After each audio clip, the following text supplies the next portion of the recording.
아멘. 우리 한번 따라합니다. 나는 영적 서밋이다. 하나님의 말씀 안에서 영적 서밋이다. 그리스도 안에서 영적 서밋이다.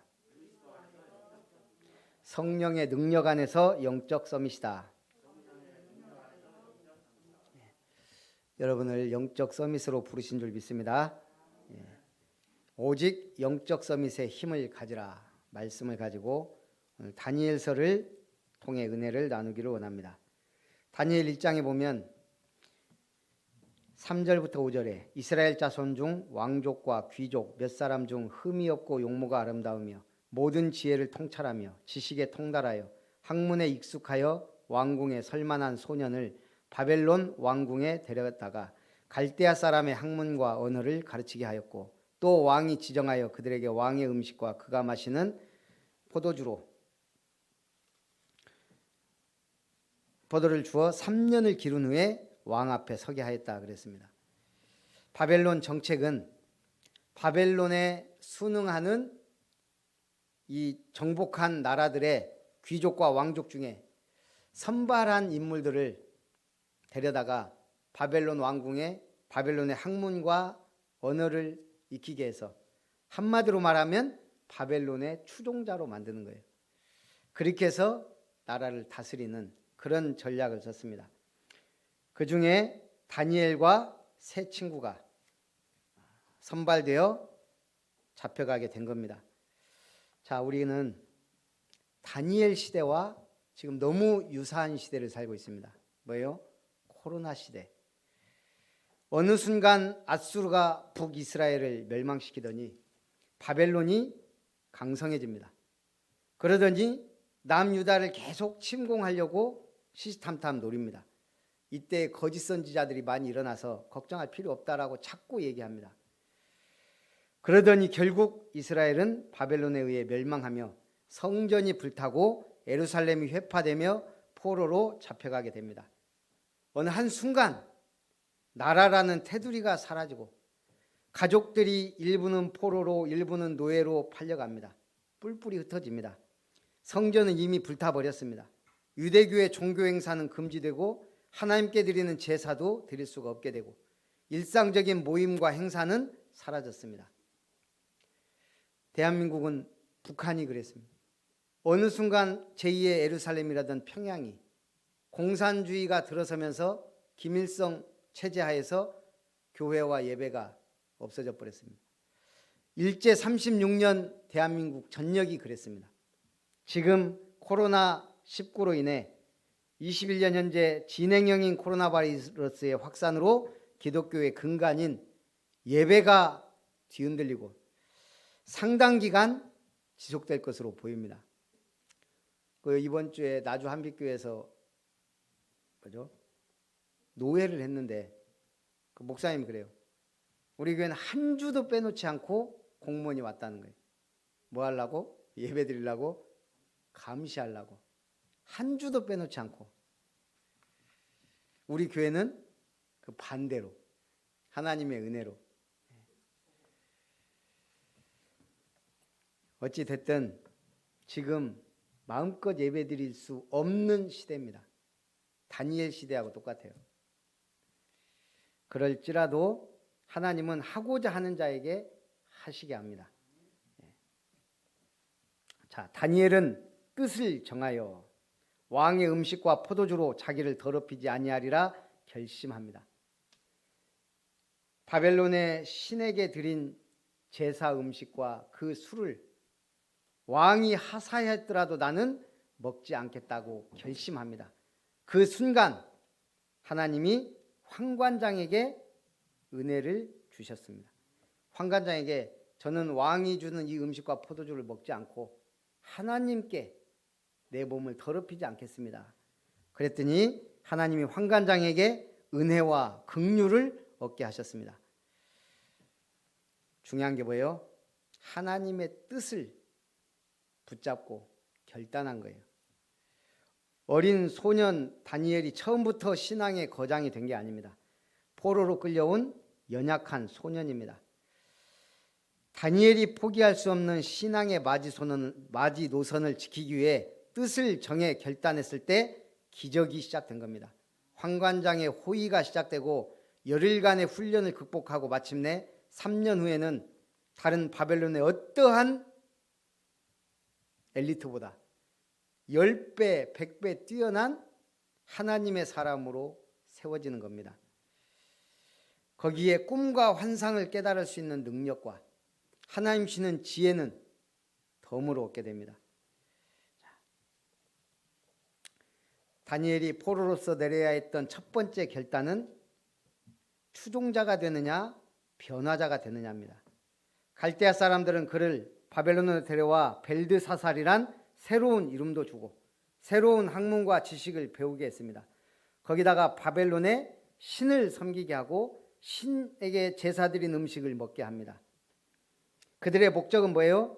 그를 세뇌시켜 그들이 부리기 쉬운 추종자로 만드는 겁니다. 다니엘은 추종자가 되기를 거절했습니다.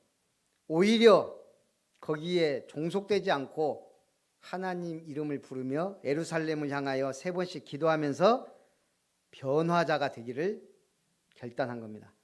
한마디로 개혁자. 비록 나라는 없어지고 신분은 포로지만 나는 하나님의 사람이다. 왜 우리가 이렇게 포로됐느냐? 우상숭배 때문에. 그렇다면 나는 우상숭배하지 않는 것은 물론이요 우상의 제물도 먹지 않겠다라고 결론 내린 겁니다. 지금도 마찬가지입니다.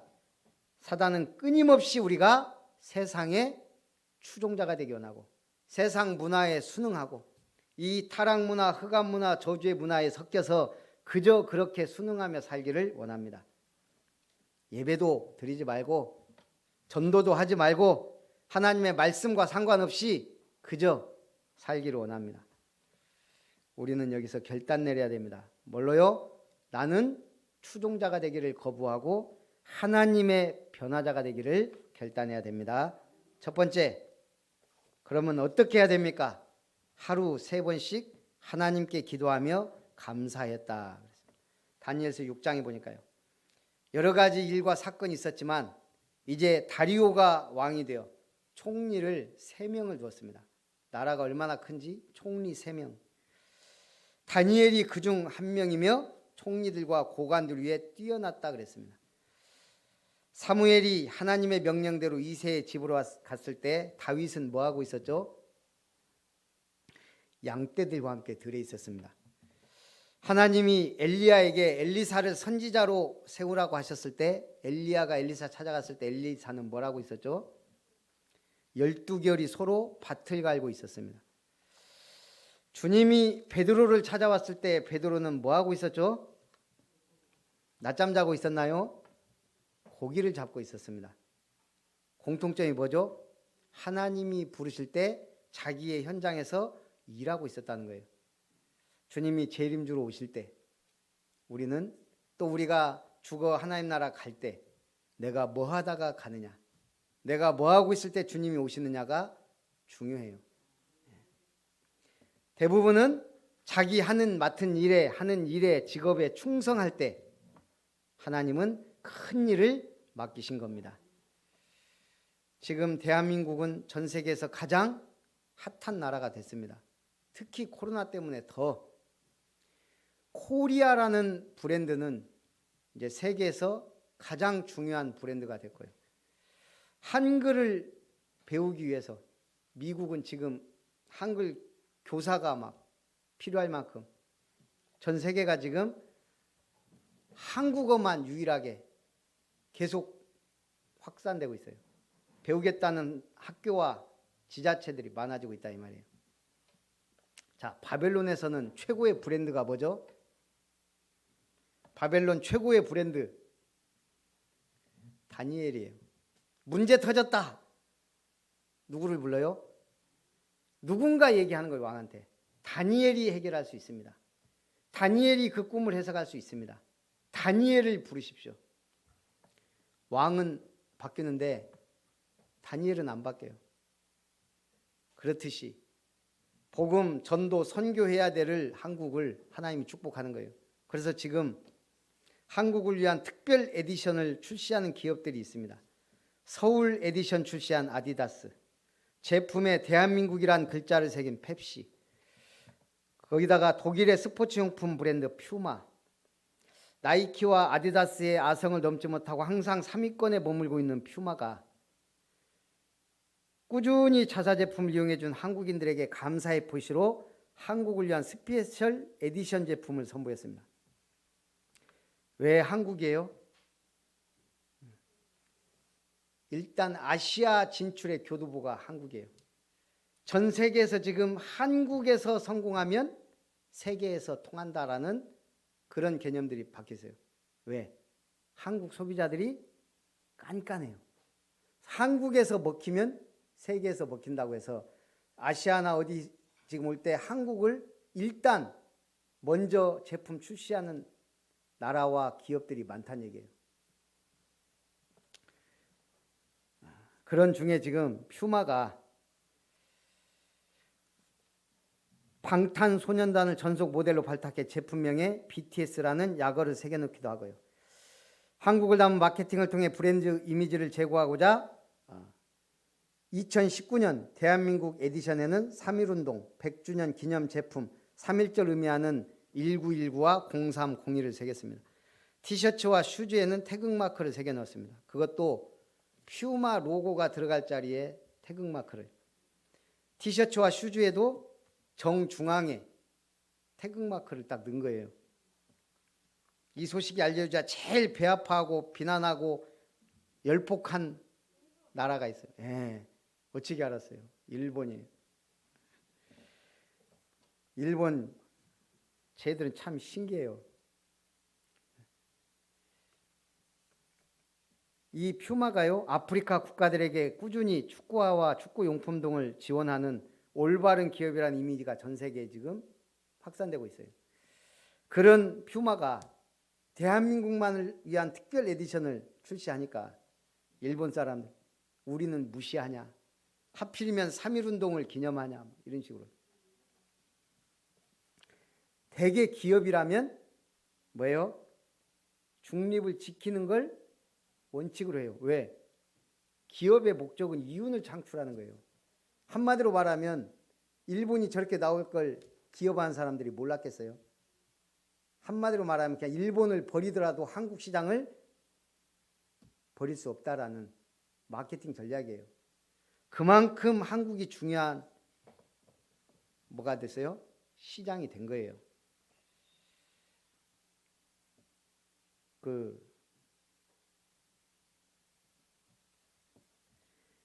하나님이 허락하시면 메시지를 해야 되는데 한다고 딱 마음을 먹었는데 잊어버렸어요.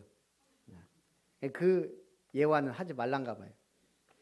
그들이 다니엘을 시기하여 다리오에게 30일 동안 왕 외에 어떤 신에게든 무엇을 구하면 사자굴에 던져넣기로 한 법률을 만들고 왕이 그 법률에 도장을 찍었습니다. 우리나라는 왕 도장을 뭐라 그래요? 옥쇠 찍어버린 거예요. 그럼 어떻게 돼요? 이제 왕도 못 바꿔요. 그게 도장의 힘이에요. 다니엘서의 주제는 세 글자로 요약할 수 있습니다. 주께서. 다니엘서의 주제예요. 주께서. 한 나라가 세워지고 한 나라가 무너지는 것도 주께서 하신 일이에요. 이스라엘이 바벨론에 포로돼 갔어요. 이스라엘이 망해버렸어요. 성전도 불타버렸어요. 예루살렘 성벽은 회파됐어요. 주께서 하셨어요. 아니, 주님이 택한 백성을 왜 이렇게 망하게 하셨습니까? 바벨론을 강성하게 하시고 주께서 하셨습니다. 왜요? 우상 숭배의 무서움을 알게 하려고. 왜 재앙이 오는지 깨닫게 하려고. 하나님은 살아계셔서 역사하심을 알게 하시려고. 모든 것을 무너지고 회복하게 하는 것도 하나님이심을 알게 하시려고. 주께서 한 민족에게 선택하시고 복을 주시고 또 그들을 징계하시는 것도 주께서 하신 일이에요. 모든 인류를 구원하기 위해 주께서 행하신 일이란 말입니다. 하나님은 모든 역사와 세계를 주관하는 다스리는 주권자입니다. 한 나라가 세워지고 무너지는데 하나님께 필요한 시간은 얼마면 돼요? 하룻밤, 1시간이면 돼요. 주께는 하루가 1000년 같고 하나님의 나라만이 영원할 뿐이에요. 하나님 볼 때는 바벨론 아무것도 아니에요. 하나님 볼 때는 이스라엘 나라가 중요하지만 중요한 게 아니에요. 무엇이 중요해요? 하나님의 언약이 중요하다는 거예요. 그래서 이때에 하나님이 일을 하시는데 다니엘이라는 인물을 쓰신 거예요. 다니엘처럼 포로로 잡혀가도 거기에서 어떠한 일이 있어도 흔들리지 않고 시들지 않는 청년의 신앙을 갖고 있었단 말입니다. 청년의 신앙으로 하나님 나라를 위해 산 사람이에요. 자, 흔들리지도 않고 시들지도 않는 그 비결이 뭐라고요? 영적 서밋이 되어 있는 거예요. 한마디로 말하면 신앙의 기본기가 탄탄하게 잡혀 있다 이 말입니다. 신앙의 기본기가 탄탄하면 흔들리질 않아요. 문제가 오면 감사해요. 어려움이 오면 그걸 발판 딛고 일어서요. 잘 되면 감사하며 하나님께 영광 돌려요. 교만하지도 않고 낙심하지도 않고 신앙의 기본기가 탄탄해야 돼요. 원래 운동선수들이요, 슬럼프가 옵니다. 그때 가장 먼저 하는 일이 뭐겠어요? 다시 기본기를 다지는 거예요. 신앙생활도 똑같습니다. 다니엘은 포로 생활하면서도 늘 두 가지를 인생의 기둥으로 붙들고 있었습니다. 언약과 기도. 언약, 바벨론 포로 될 것 알았어요. 그러니까 흔들리지 않아. 이것도 언약이니까. 회복될 것 알았어요. 언약이니까. 그런데 알고 있는 게 중요한 게 아니고 뭐 했다고요? 시간을 정해놓고 하나님 앞에 기도했다는 얘기입니다. 이 기본기가 갖춰져야 세상에 나가서 그 문화 속에 질질 끌려다니지 않고 흔들리지 않고 실망하지 않고 낙심하지 않아요. 교만하지도 않아요.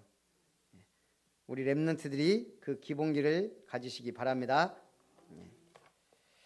그들이 왕께 고하여 다니엘을 사자굴에 던졌으나 하나님께서 하나님의 천사를 보내어 사자의 입을 막았고 다니엘이 왕이 와서 다니엘아 네가 무사하냐?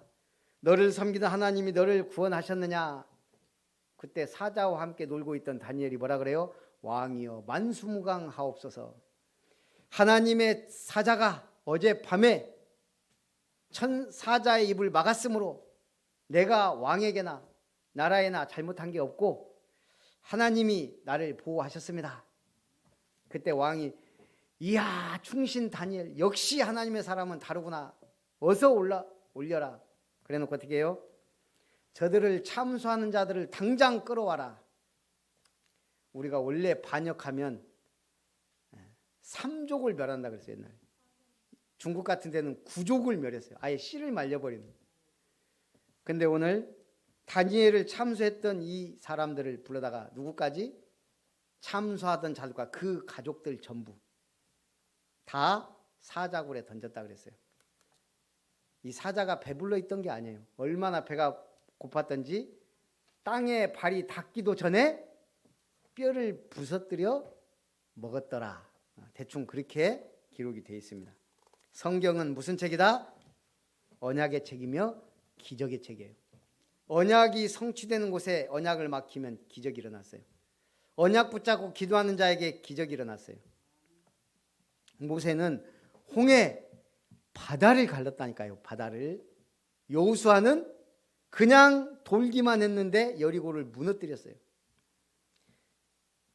기브온 새신자 기브온을 연합군이 치니까 도와주다가 해가 지려고 하니까 태양아 너는 기브온 위에 머무르라. 달아 너도 아얄론 골짜기에 머무르라. 어찌 됐어요? 태양과 달이 머무르는 이런 거짓말 같은 소설 같은 기적이 일어났습니다.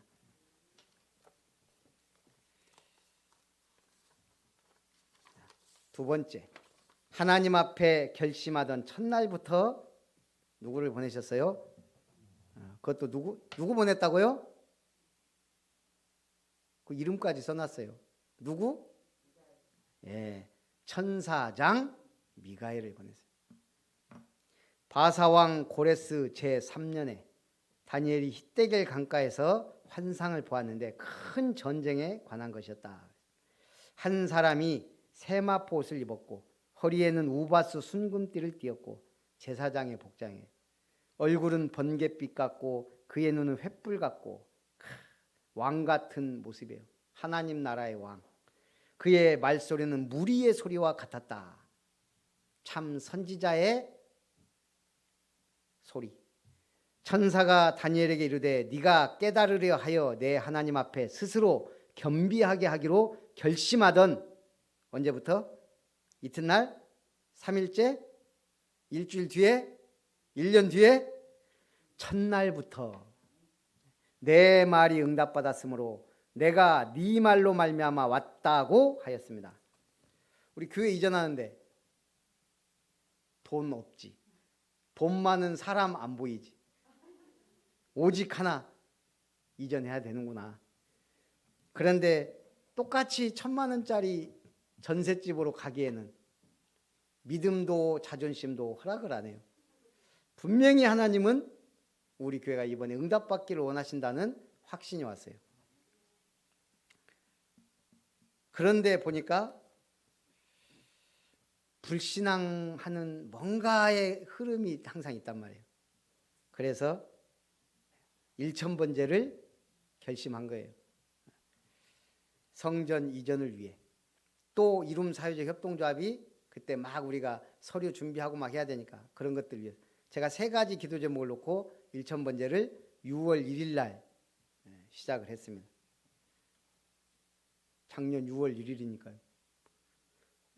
그랬더니 벌써 850번 했어요.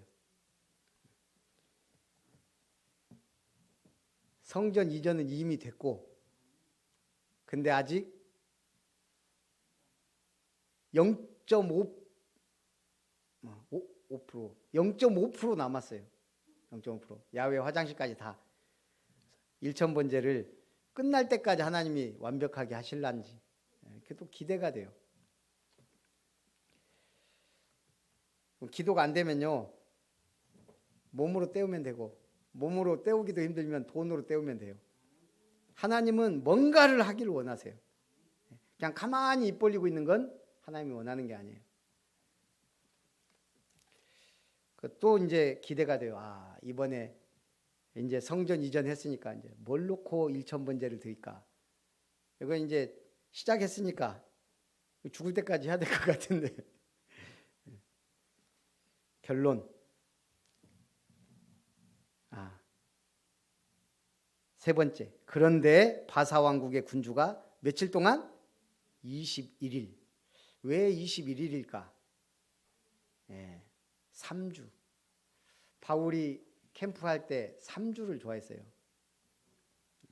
요 지금 마귀가 3주 캠프를 한 거예요, 지금. 어떻게든 막아보려고 발악한 게 3주예요. 그런데 누가? 미가엘이 13절에 보니까요.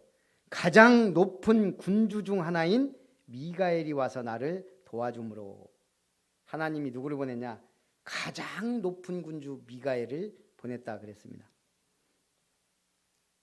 이제 내가 마지막 날에 내 백성이 당할 일을 내게 깨닫게 하러 왔노라. 그러면서 쭉 얘기합니다. 인자와 같은 이가 다니엘에게 큰 은총을 받은 사람이여 두려워하지 말라. 평안하라, 강건하라, 강건하라 바람에 곧 힘이 났고. 다니엘이 말합니다. 내 주께서 나를 강건하게 하셨사오니 말씀하옵소서. 우리는 하나님 앞에 서면 됩니다. 말씀만 하옵소서. 결론입니다. 끝날 마지막 때 뭘 해야 되며 어떻게 해야 됩니까? 12장 1절에 보니까 그때 내 민족을 호위하는 큰 군주 미가엘이 일어날 것이요 또 환란이 있으리니 이는 개국 이래로 그때까지 없던 환란일 것이며 그때 내 백성 중 책에 기록된 모든 자가 구원을 받을 것이라. 전 세계적인 팬데믹, 이런 일은 지금까지 없었어요. 흑사병이 전 유럽과 중국 대륙을 강타했어도 지금 이렇게 전 세계적으로 언제 끝날지 모르는 이 코로나 사태. 그러나 성경 뭐라 그랬어요? 내 백성 중 책에 기록된 모든 자가 구원을 받을 것이라. 하나님의 구원 사역은 멈추지 않습니다. 땅의 티끌 가운데 자는 자 중에서 많은 사람이 깨어나 영생을 받는 자도 있겠고 수치를 당하여 영원히 부끄러움을 당할 자도 있을 것이며 3절 지혜 있는 자는 궁창의 빛과 같이 빛날 것이요 많은 사람을 옳은 대로 돌아오게 한 자는 별과 같이 영원토록 빛나리라. 우리는 영원토록 빛나는 별이 되기를 소망하며 전도자의 삶을 살아야 될 줄 믿습니다. 옛날 일본에 실제 있었던 일입니다. 어떤 할아버지가 병들어 죽게 됐습니다. 살 날이 얼마 안 남았어요. 재산이 많아요. 돈이 많은데 물려줄 자식도 없어요. 그래서 이 돈을 어디에다가 기증할까 하다가 교회나 절에 맡기려고 마음을 먹었어요. 그리고 교회에 연락을 했습니다. 지역에 있는 교회였겠죠. 여전사님 좀 보내주라고. 그래서 여 전도사님이 이 할아버지 집에 왔습니다. 전도를 잘 하고 갔어요. 할아버지, 예수님이 하나님 아들이시니까 그 예수님을 믿어야 구원받습니다. 하늘나라 갑니다. 그러고 전도하고 갔어요. 그 다음 날은 불교의 보살을 불렀어요. 보살이 왔습니다. 부처님에 대한 얘기 하나도 안 하고 묵묵히 일합니다. 집안 청소하고 할아버지 머리에 열 난다고 수건도 덮어주고 맛있는 밥도 해주고 하루 종일 그러고 갔습니다. 이 할아버지가 누구한테 돈을 줬을까요? 어느 절에 줬을까요? 교회에 줬을까요? 전도 잘하고 간 교회에 줬을까요? 하루 종일 일해주고 밥 차려준 불교에 줬을까요? 말할 필요가 없는 거예요. 교회는 와서 말만 하고 갔어요. 이 할아버지가 거기다 돈 주겠어요? 와서 열난다고 이거 해주고 청소해주고 밥 해준 절에다가 재산을 다 준 거예요. 한마디로 뭐예요? 믿음과 행동이 함께 나갈 때 큰 기적의 문이 열리고 응답의 문이 열릴 줄 믿습니다. 믿음으로 행하시는 축복된 한 주간 영적 서밋 그리고 세상 살리는 서밋 되시기를 주님의 이름으로 축복합니다. 살아계신 하나님 감사합니다. 오직 다니엘처럼 영적 서밋의 힘을 가지고 승리하는 한 주간 되게 하옵소서. 주 예수님의 이름으로 기도합니다. 아멘. 찬송